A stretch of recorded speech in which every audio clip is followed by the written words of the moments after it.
Boa noite, alunos. Espero que todos vocês estejam bem.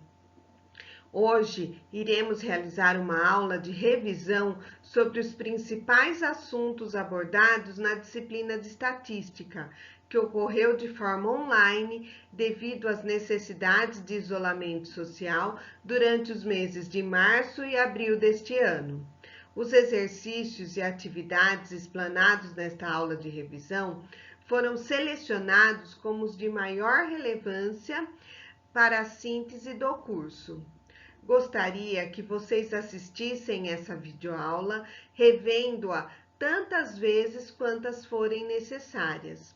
É também importante que revejam as atividades e exercícios desenvolvidos nas aulas e, se ainda surgirem dúvidas, usem o canal Fórum de Dúvidas, disponível no portal Unifia, que responderei o mais breve possível. Para melhor organização, a aula será dividida em duas partes.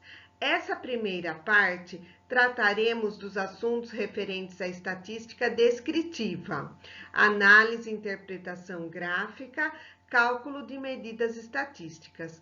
Bons estudos!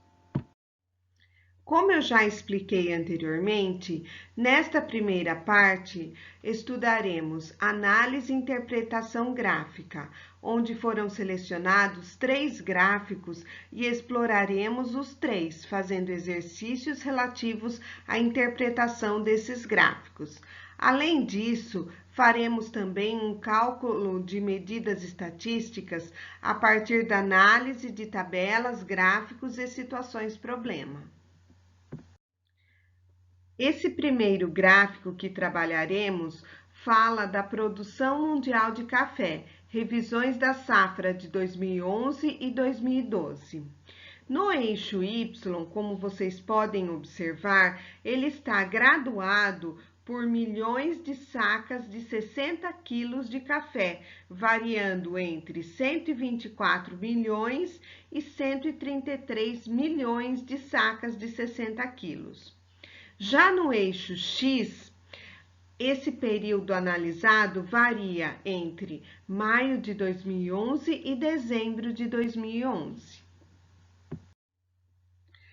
A primeira questão referente à interpretação desse gráfico diz o seguinte: durante o período de maio a dezembro de 2011, qual foi o total de milhões de sacas de 60 quilos de café produzidos? Para responder essa questão, olho novamente para o gráfico e tenho que selecionar qual foi a produção por mês. Então, em maio, observamos que nós tivemos 130 milhões de sacas de 60 quilos de café. Em junho, 130,04. Em julho, 130,04. Agosto, 130. Setembro, 129,5. Outubro, 127,41. Novembro, 128,56 e totalizando dezembro, 132,41. Para saber o total, eu tenho que somar todos esses valores. E foi o que eu fiz, onde está descrito em vermelho ao lado direito da tela. Totalizando, então, 1.037,96 milhões de sacas de 60 quilos de café. Outra questão relativa à interpretação deste gráfico diz o seguinte: qual foi a média mensal de produção de milhões de sacas de 60 quilos de café? Então, observamos novamente o gráfico. O gráfico trata dos períodos de maio até dezembro de 2011, totalizando 8 meses de observação, de apresentação de dados. Então, para calcular a média, o que eu tenho que fazer? Colocar o total de produção, que nós já calculamos no slide anterior, dividido pelo número total de meses. Então, ficaria 1.037,96 dividido por 8 meses, que dá um total de 129,74. Ou seja, na média, foi-se produzido mensalmente 129,74 milhões de sacas de 60 quilos de café.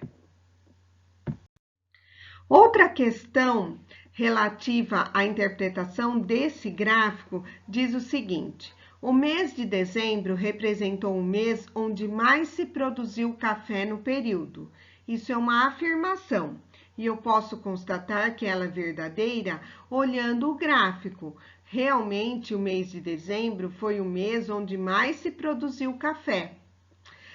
A questão é: qual o percentual de produção desse mês em relação ao total produzido no período?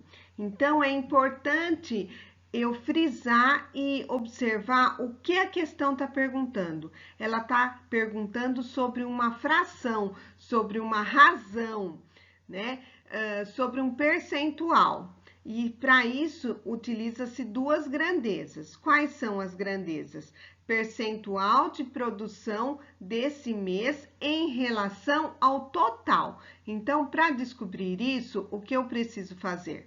Eu pego o resultado da produção do mês de dezembro, que é 132,41, e divido pelo total produzido no período, que é 1.037,96, que já foi calculado no slide anterior. Fazendo essa divisão, eu obtenho o resultado 0,127, ou seja, o percentual é 12,7%.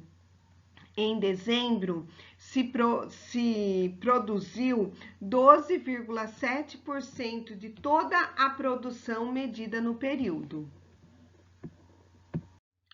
Outro problema relativo à interpretação do mesmo gráfico fala que qual foi o percentual de aumento da produção do mês de dezembro em relação ao mês de novembro?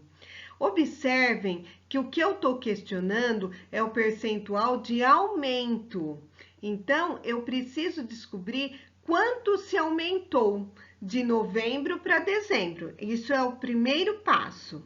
Então, para descobrir isso, quanto que se aumentou, eu pego o valor de dezembro, que é 132,41, e subtraio de 128,56, que é a produção de novembro.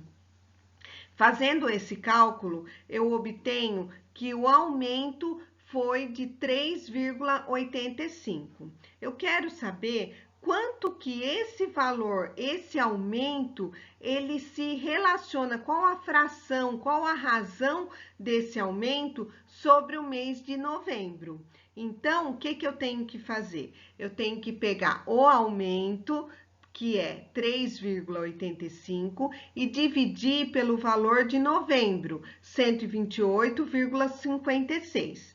Fazendo essa divisão, eu obtenho um valor de 0,02994 e assim por diante.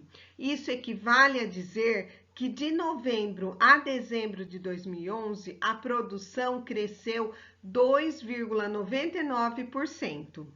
Ou seja, quando nós temos esses problemas, é importante observar o que a comanda, o que está perguntando.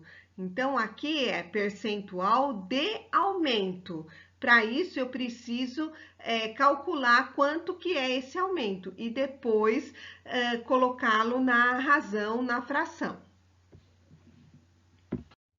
A última questão relativa à interpretação desse gráfico fala que assinale a alternativa correta. Então, são apresentadas 4 alternativas e nós temos que analisar uma a uma para descobrir qual a correta. Nesse tipo de questão, vale muito a observação no gráfico.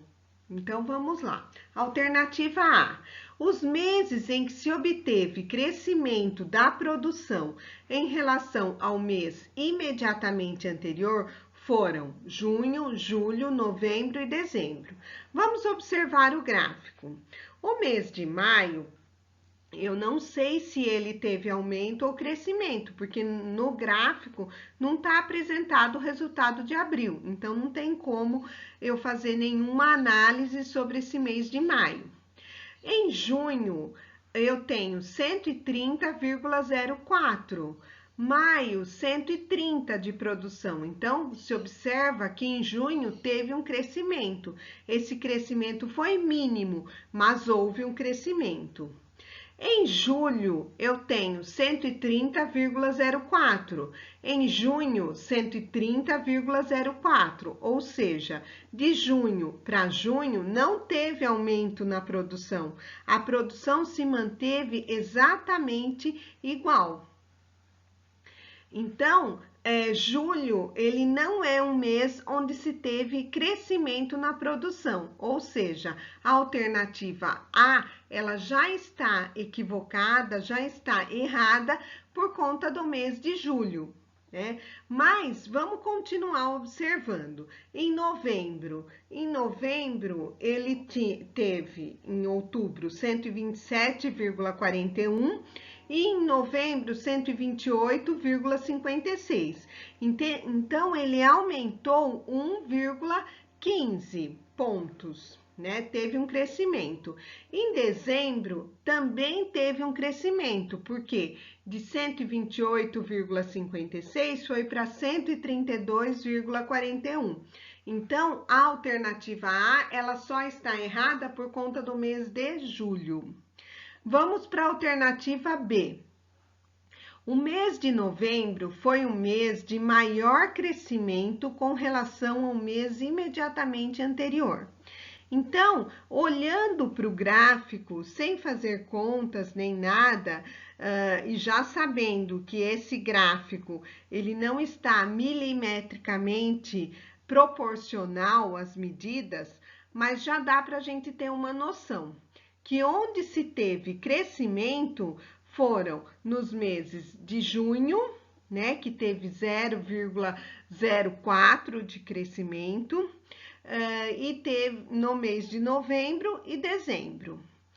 De outubro para novembro, nós tínhamos 127,41, foi para 128,56, aumentou 1,15 de pontos aí de aumento. E no mês de dezembro foi 132,41, novembro 128,56. Então a gente sabe que teve um aumento de 4 pontos nesse período. Então, o mês onde se obteve maior aumento foi o mês de dezembro. Eu poderia, se fosse um outro problema que não desse para apenas no aspecto visual fazer esse cálculo, eu poderia descobrir quanto que foi o aumento mês a mês e ver quanto que ele representa em termos percentuais, calculando, fazendo a razão do aumento dividido pelo mês imediatamente anterior, que foi um cálculo que nós fizemos no exercício anterior. Então, aí eu teria o cálculo exato. Mas, nesse caso desse exercício, não é necessário fazer esse cálculo, porque apenas visualmente eu já consigo descobrir qual foi o mês onde se obteve maior crescimento. A letra C.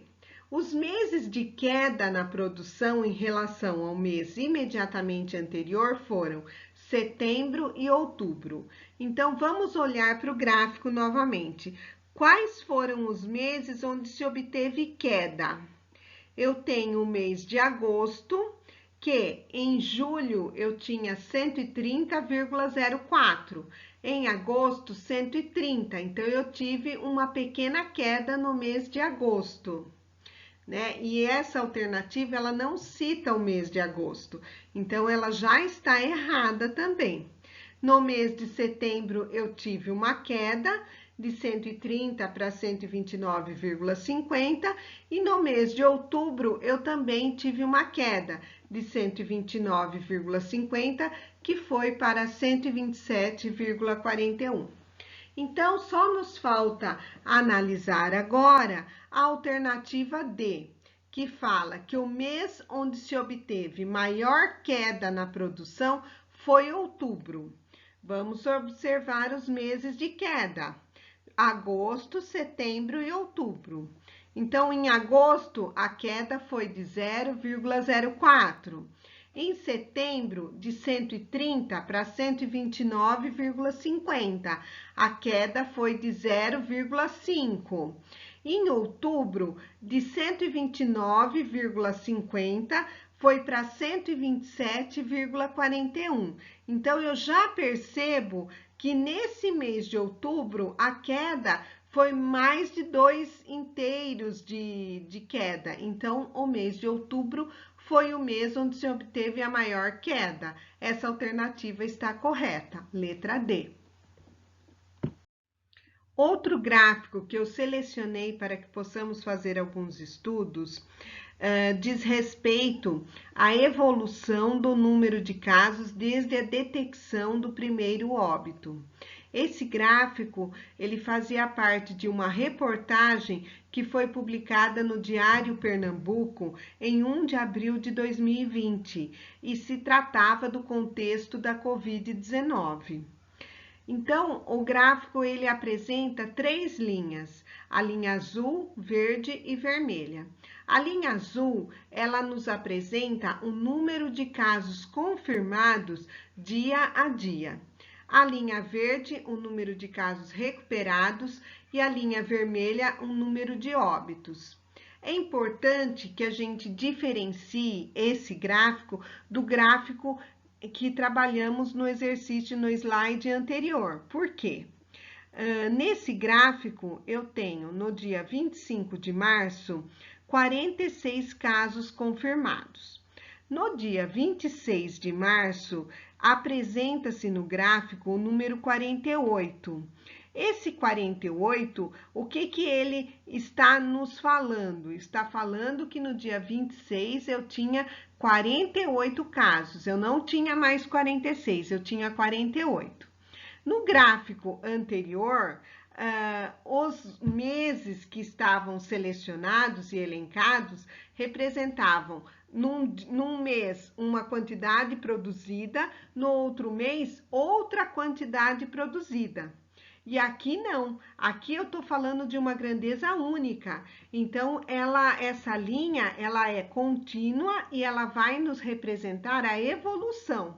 Então, no dia 27, passou-se a ter 57 casos, no dia 28, passou-se a ter 68 casos. Então, é importante diferenciar um gráfico do outro, porque isso pode fazer a diferença na interpretação gráfica mais para frente.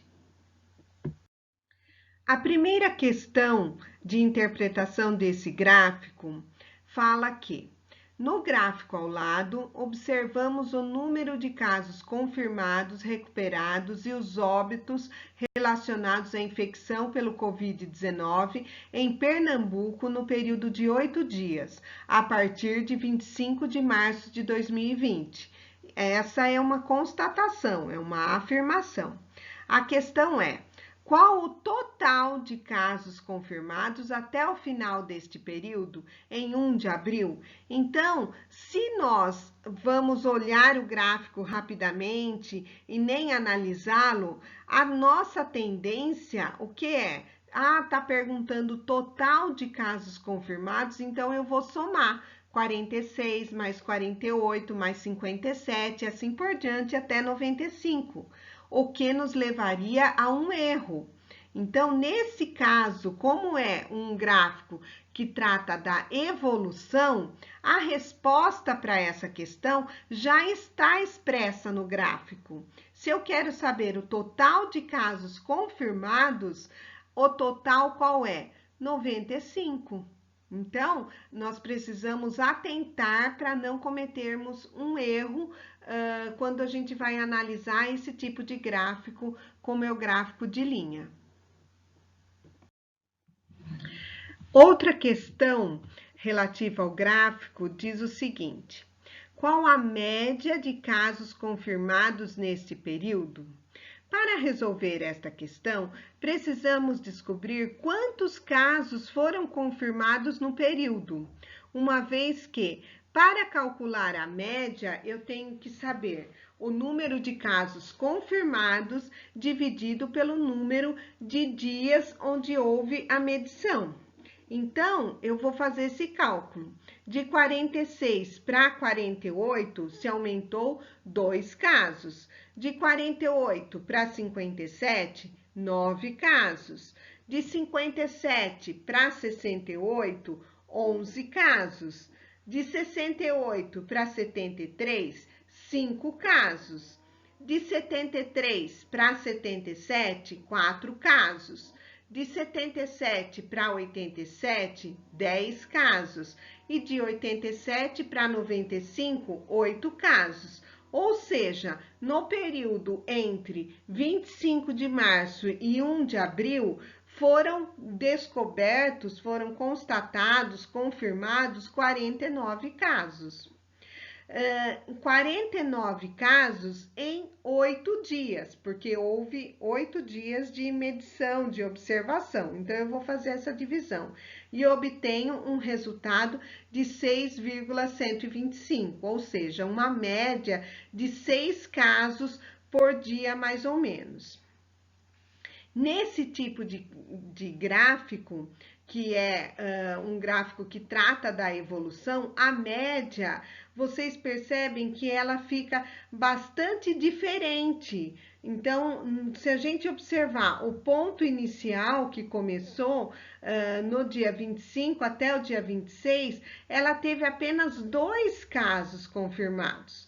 E quanto mais a gente vai aumentando o número de casos confirmados, mais se aumenta os próximos casos confirmados. Então, essa média é uma medida estatística, está correta, porém, para essa curva, para esse tipo de gráfico que se apresenta no momento, ela fica bastante diferente, certo?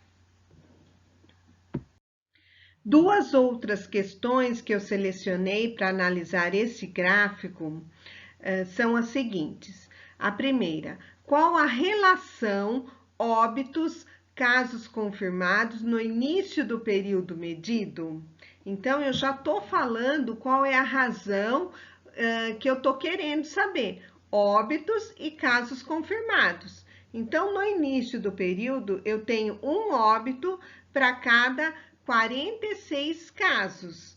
Então, fazendo essa divisão, eu tenho uma razão de 0,021. A segunda questão, ela diz o seguinte: qual a relação de óbitos, casos confirmados, no último dia medido e apresentado no gráfico?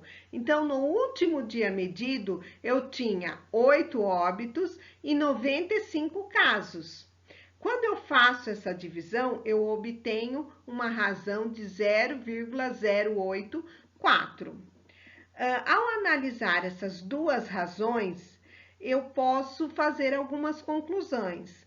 É óbvio que é um período muito curto para fazer uma análise e para chegar a algumas conclusões, mas uma leitura equivocada, errônea que eu posso obter é o seguinte: aumentaram-se o número de casos confirmados, porém não se aumentou muito o número de óbitos. Quando eu faço o cálculo da razão, eu vejo que a relação é exatamente ao contrário. O número de óbitos, ele aumentou 8 vezes, de 1 foi para 8. E o número de casos confirmados, de 46, foram para 95, não aumentaram 8 vezes. Então, é importante a gente analisar o gráfico e a linguagem gráfica.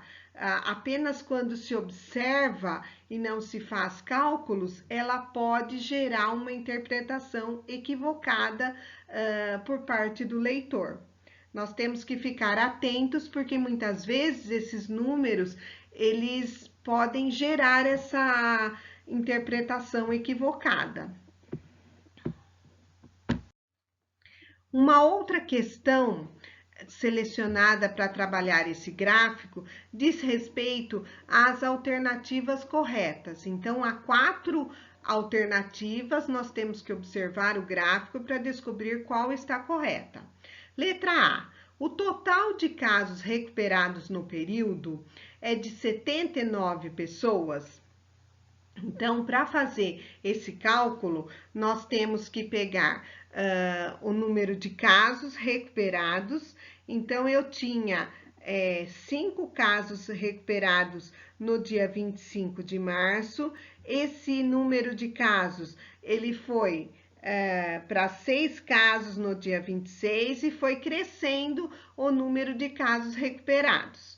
Percebam que, como é um gráfico que trata da evolução, a minha tendência, o que é? É somar 5 mais 6, mais 7, mais 9, assim sucessivamente. E eu vou observar que, somando todos esses números verdes, que representam o número de casos recuperados, dá 79.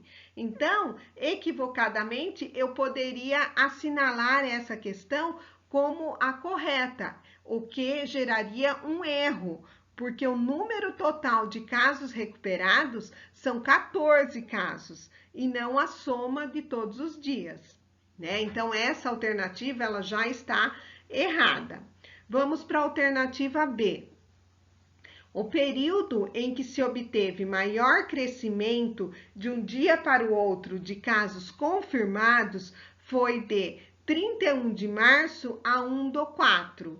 Então, vamos observar. A gente tem de 31 de março até 1/4, eu tenho 8 casos confirmados, né, de 87 para 95. E teve um período onde eu tive mais casos confirmados, por exemplo, do dia 27 de março para o dia 28. De 57 casos, eu fui para 68. Então, já por aí, eu observo que essa é uma alternativa que está errada, porque do dia 27 para o dia 28 de março eu tive 11 casos confirmados. Alternativa C. No dia 29 de março e 31 de março, não teve nenhum óbito novo com relação ao dia anterior. Vamos dar uma olhada.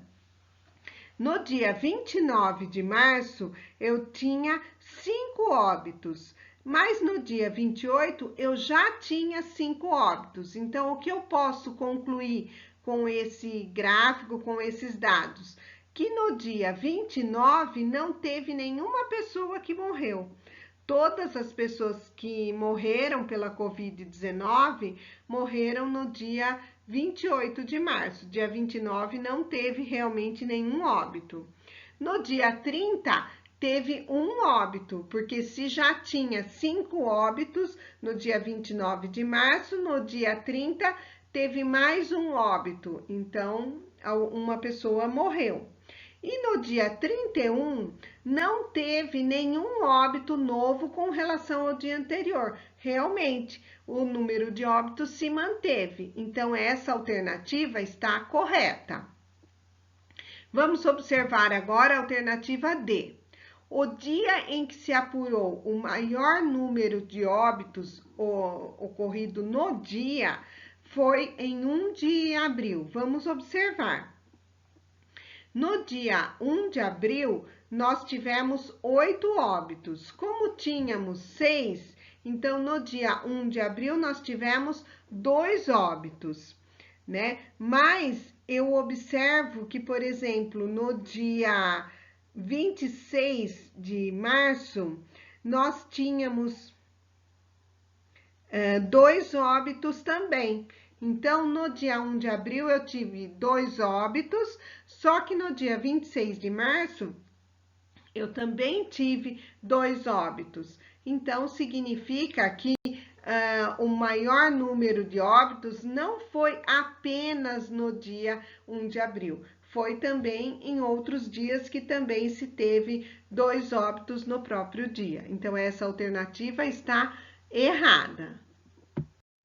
A última questão que trata desse gráfico diz respeito ao tipo de gráfico.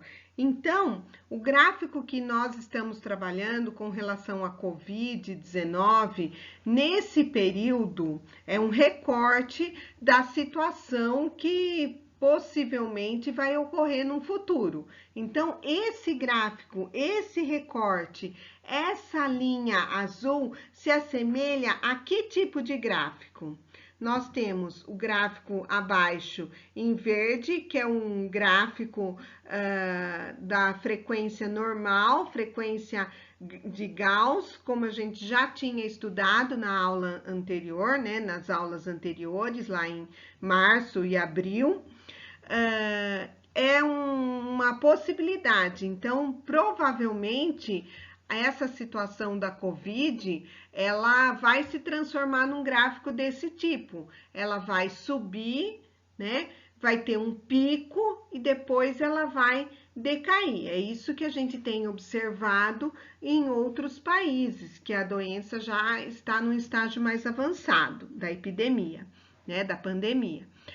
Mas por enquanto a gente não chegou nesse pico ainda. Então, esse recorte do gráfico de Pernambuco, ele não pode se assemelhar ao gráfico verde, ao gráfico da frequência normal, porque a gente está na subida. Esse outro gráfico, ele está apresentando uma subida, é um gráfico tipo exponencial. Esse tipo de gráfico, ele se assemelha ao gráfico de Pernambuco.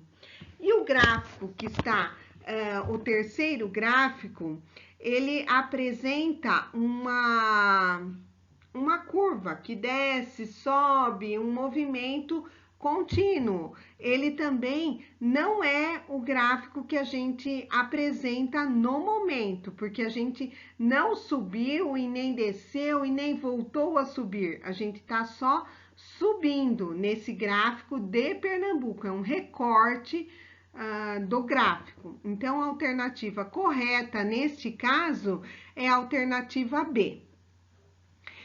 No caso apresentado no gráfico de Pernambuco, trata-se de uma curva ainda em ascensão, ainda em crescimento, assemelhando-se à curva tipo exponencial, que é a alternativa B. Provavelmente essa situação atingirá futuramente um pico e o número de casos terá um decréscimo, tendendo a zero, o que poderá caracterizá-la como curva de Gauss ou frequência normal, que seria a alternativa A.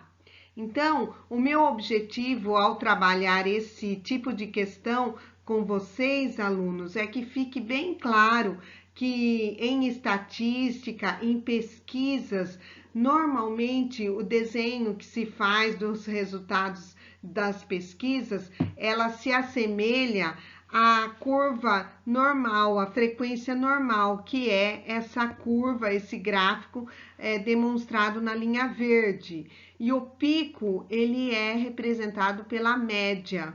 Então, a nossa média, ela vai ser representada nesse gráfico, no pico. Agora, no gráfico de Pernambuco, lembra que eu falei sobre a média?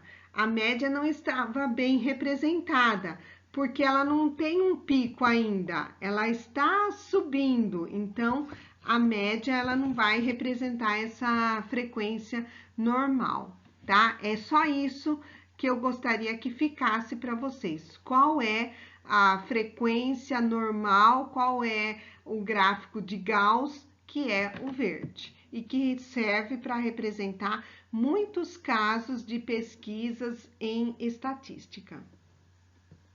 Um outro gráfico que nós vamos analisar e tirar algumas conclusões, fazer alguns exercícios, diz respeito a um gráfico de barras, onde eu tenho algumas barras expressas na horizontal. E a primeira questão é a seguinte: calcule o total de alunos matriculados no Unicesumar em 2010, expresso no gráfico ao lado. Então, eu tenho 4 cursos que tem nessa universidade, né? cursos de pedagogia, administração, gestão ambiental e negócios imobiliários e o número de alunos que foram matriculados em 2010. 9.000 alunos na pedagogia, 5.000 na administração, gestão ambiental 2.500 e negócios imobiliários. Eu quero saber o total de alunos. Então, para saber o total de alunos, eu tenho que somar os 4. 9.000 mais 5.000 mais 2.500 e mais 3.000, totalizando 19.500 alunos no total. Vocês podem observar pelo número de alunos matriculados que há uma diferença muito grande entre os cursos. Então, gestão ambiental, eu tive 2.500 alunos e pedagogia, 9.000 alunos, é mais que o dobro, né? Mais que o triplo. Então, dá uma diferença bastante grande.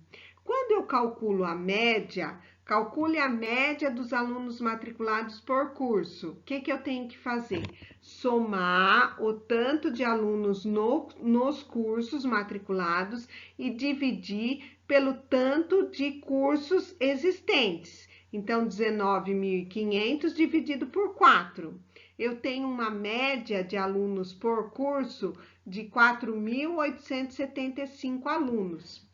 O que eu posso observar é o seguinte: como eu tenho quantidades bastante diferentes, como é o caso de gestão ambiental com 2.500 alunos e pedagogia 9.000 alunos, essa medida estatística média, ela não é tão significativa para uma análise mais detalhada. Então, para eu corrigir esse cálculo da média, o cálculo não está errado, ele está correto. A medida média, neste caso, ela pode ser aprimorada, ela pode ter uma outra medida que vai me ajudar numa análise mais aprofundada. É a medida do desvio padrão. Então, que eu vou calcular no slide posterior. Nesse slide, nós vamos falar sobre o cálculo do desvio padrão. Então, eu tenho o número de alunos matriculados por curso, a média, que eu já calculei anteriormente, 4.875, e eu vou calcular o desvio padrão.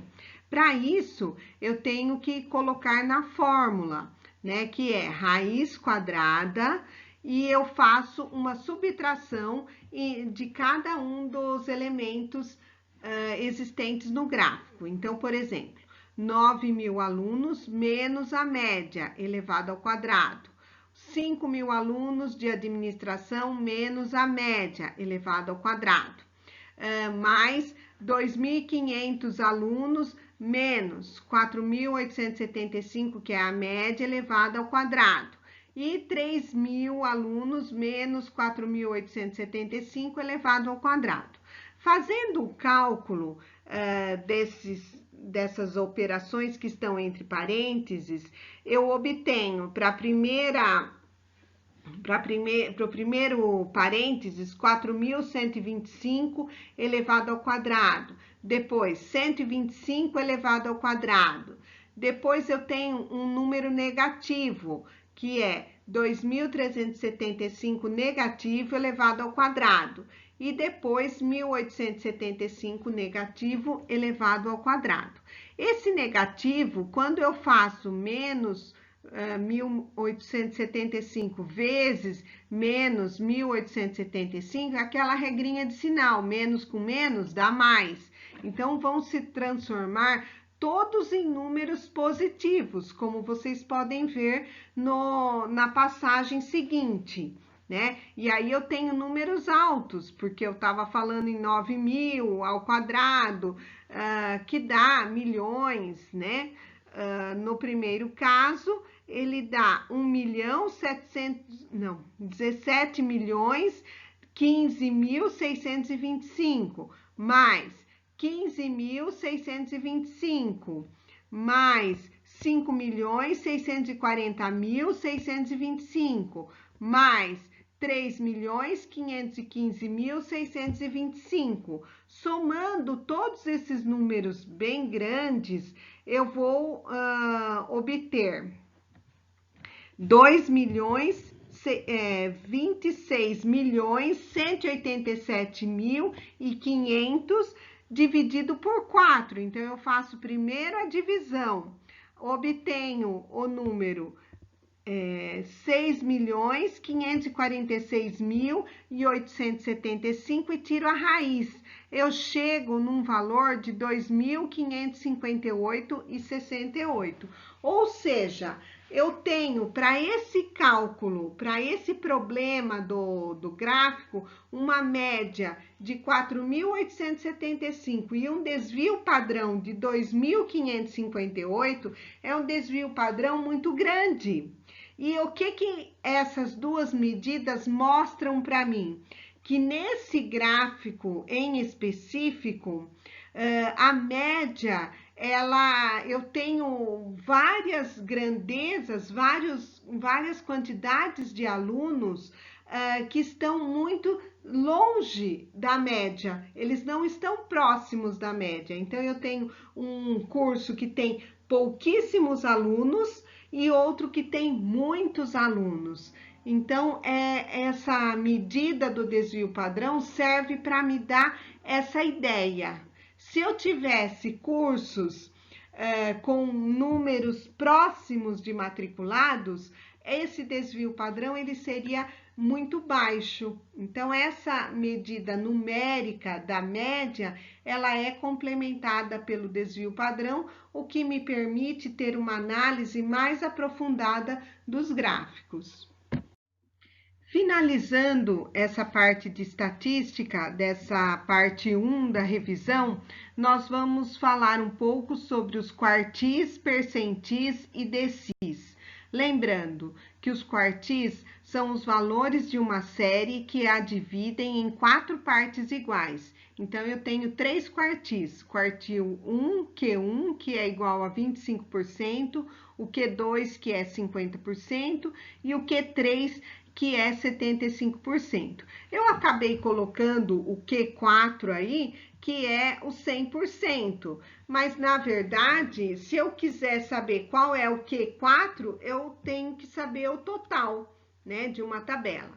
Os percentis são os 99 valores que separam uma série em 100 partes iguais, e os percentuais. E os decis são os 9 valores que separam uma série em 10 partes iguais. Neste slide, nós vamos trabalhar um pouco com decil, percentil e quartil.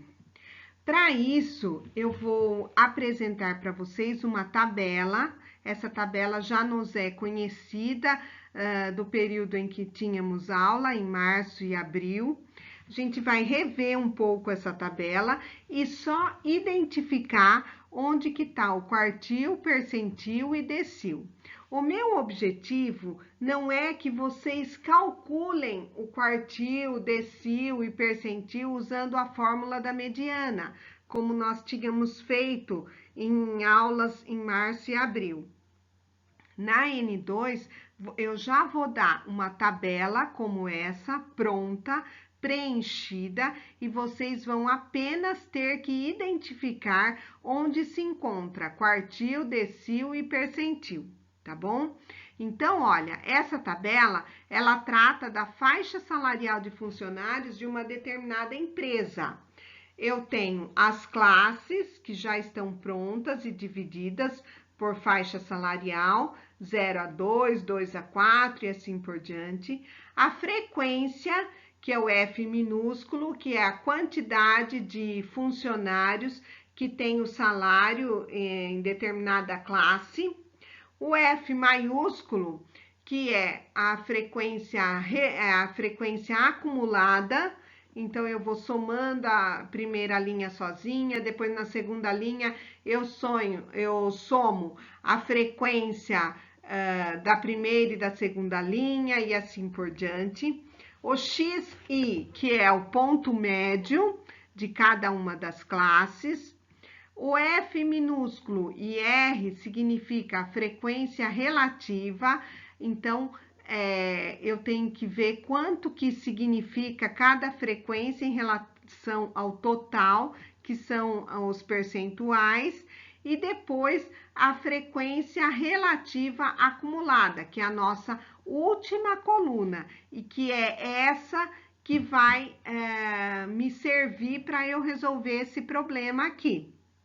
Eu não vou usar as demais colunas nesse caso, tá? E ela já estará pronta. Então, a questão é, identifique qual é a classe onde se encontra o quartil 3.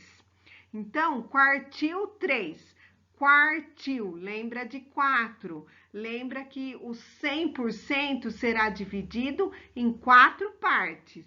E o meu quartil 3, ele vai ser o ponto que está na terceira parte, que é 75%. Então, onde que eu encontro o quartil 3 nessa tabela? Eu vou olhar lá na última coluna. Na terceira linha, na terceira classe, eu vou ter o 75%. Bem no finalzinho aí. Então, onde que está o quartil 3? Nessa classe, que é do 4 até o 6. O decil 5, decil, lembra de 10, lembra do 100% que foi dividido em 10 partes. Se eu quero o decil 5, eu quero 50%. Onde que está o ponto 50%? Eu volto aqui na frequência relativa. Então, olha, na primeira classe vai até 10%. Na segunda classe vai até 35%. Na terceira classe vai do 36% até 75%. Então, os 50% se encontra nessa terceira classe. O percentil 95, ou seja, estou falando em percentil, porcento, 100, 95 é 95%. Onde que está o meu 95%? Então, eu vou lá para a última coluna novamente. Na quarta linha, na quarta classe, vai até 90%. Na quinta classe, vai do 91% até 100%. Então, o meu percentil 95, ele se encontra na última classe. E a letra D, o percentil 8, ou seja, 8%. Então, ele está na primeira classe, porque a primeira classe vai até os 10%, tá? Alunos, então encerramos a primeira parte da revisão da N2. Espero que vocês tenham entendido. Se ainda ficou alguma dúvida, por favor, procure o fórum de dúvidas no portal Unifia, que eu estarei disponível para explicar melhor cada item que vocês não tenham entendido. Bons estudos e até a próxima revisão.